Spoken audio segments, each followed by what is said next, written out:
Dans l'épisode précédent, je vous ai parlé de la limite immatérielle de l'orbite d'une lune. On a vu qu'à une certaine distance relative à la planète en question, les satellites naturels ne sont plus en mesure d'orbiter autour de cette dite planète et finissent par se perdre dans l'espace interstellaire. C'est ce qu'on appelle la sphère de Hill, et au-delà de cette limite immatérielle, une planète perd son influence. Et c'est justement à cette limite que des choses très étranges peuvent apparaître.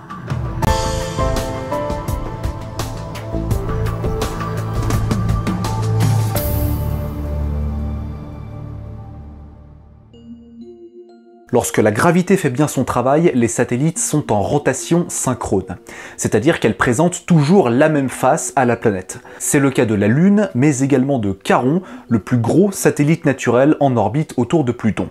Et même si ce n'est pas le cas, les plus gros satellites, et par la même occasion les plus connus du grand public, restent de belles lunes rondes, en équilibre hydrostatique et avec leur surface reflétant une myriade de couleurs. Mais surtout, ces lunes ont un point commun très particulier.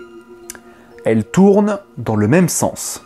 Si on prenait le système solaire comme un plan ordonné en 2 dimensions et que notre vue venait du nord, les lunes orbitent dans le sens contraire aux aiguilles d'une montre. Toujours, tout le temps. Pendant longtemps, les astronomes ont cru avoir affaire à une sorte de loi mathématiquement harmonieuse et parfaite. La vérité est plus simple que ça, c'est juste que le mouvement des planètes est le même, depuis des milliards d'années. Alors, par inertie, le mouvement des lunes est le même. Le Soleil se lève à l'est et se couche à l'ouest. Et vu du nord, les planètes tournent sur elles-mêmes dans le sens inverse des aiguilles d'une montre. C'est ce qu'on appelle le mouvement prograde, et c'est directement lié à la formation du système solaire. Et toutes les planètes ont contribué à établir des rotations dans le sens inverse des aiguilles d'une montre depuis des milliards d'années. Sauf Vénus. Vénus tourne dans le sens des aiguilles d'une montre. Son mouvement n'est pas prograde, mais rétrograde. Et dans tous les cas, en tout cas on n'en a jamais découvert, elle ne possède pas de satellite naturel. En parlant d'eux justement, parmi les plus grosses lunes du système solaire, la seule exception, c'est-à-dire la seule lune qui ne tourne pas dans le sens inverse des aiguilles d'une montre, c'est Triton. Ça casse un petit peu cette loi harmonieuse prograde, mais bon, la science est toujours un petit peu décevante quand on y voit des choses absolues. Et c'est à partir du 19e siècle que l'on va découvrir de plus en plus de satellites. En 1898, Delisle Stewart, de l'observatoire péruvien d'Arequipa, prend plusieurs photographies de Saturne, qui seront ensuite transposées sur des plaques photographiques. En mars 1899, elles seront analysées par Edward Chard Pickering, qui découvrira un point très faiblement lumineux et prompte à orbiter autour de Saturne. C'est la première fois dans toute l'histoire de l'astronomie que l'on découvre une lune non pas à l'aide de l'observation directe, mais à partir d'une photographie du ciel. Cette lune sera nommée Phœbé, car la tradition veut que les lunes de Saturne soient nommées en fonction du nom des titans de la mythologie grecque. Et c'est pas pour rien que la plus grosse lune de Saturne s'appelle Titan. Au moins c'est cohérent. Phœbé n'est pas une lune très conventionnelle. C'est même plutôt l'inverse. On remarquera que sa révolution autour de Saturne est rétrograde, c'est-à-dire qu'elle ne tourne pas dans le sens inverse des aiguilles d'une montre par rapport au nord. En plus, elle possède une inclinaison de presque 175 degrés sur son axe. À titre de comparaison, la Lune est inclinée d'à peine 5 degrés sur le plan de l'écliptique. Et c'est déjà beaucoup. Et du coup, ce n'est pas harmonieux. C'est laid. C'est moche. Et pour couronner le tout, sa circonférence orbitale n'est pas un joli cercle parfait, mais un truc un peu chaotique et excentrique. On a donc l'impression que cette Lune n'est pas apparue dans les mêmes conditions que les autres, qui sont directement liées à la formation du système solaire. En 1981, la sonde Voyager 2 prend des photos de la Lune de loin lors de son passage dans le système planétaire de Saturne. On estime son diamètre à environ 200 km, mais on n'aura pas plus d'informations jusqu'en 2004, où Cassini la survole de très près. Est-ce qu'au moment de sa découverte, on avait affaire à une anomalie, ou est-ce qu'on pouvait en trouver d'autres de ce type? 6 ans plus tard, en 1904, Charles Perrine du Lick Observatory découvre une lune, cette fois-ci en orbite autour de Jupiter, qui orbite 4 fois plus loin que Callisto, la plus lointaine des lunes galiléennes. Et devinez quoi, quel hasard, on y trouvera les mêmes caractéristiques que Phœbé. Quel hasard, franchement quel hasard. Je reste bouche bée. Ce satellite, qui sera nommé par la suite Himalaya, possède également une orbite rétrograde, une forte excentricité et une inclinaison par rapport au plan de l'écliptique. Bref, un truc bien louche qui fait quand même questionner les astronomes.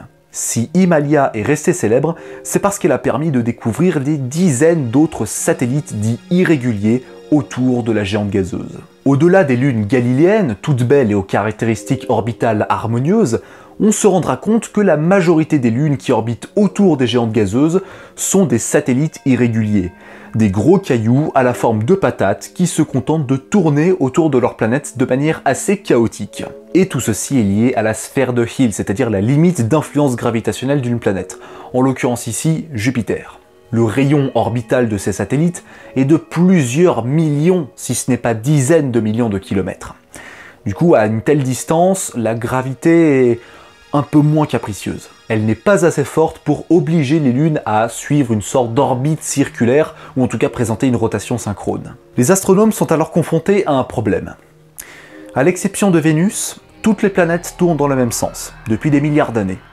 Toutes les lunes tournent dans le même sens, depuis des milliards d'années.